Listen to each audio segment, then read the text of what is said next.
We have here Philips air purifier and humidifier AC2729, and if you want to clean, because as you can see after several years there's a lot of dust here.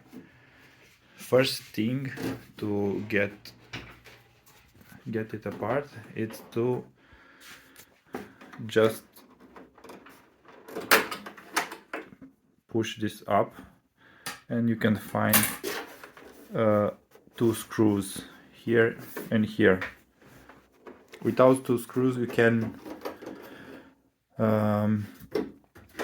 take apart the back part, because I unscrew all the visible screws, but I wasn't able to take it apart to clean.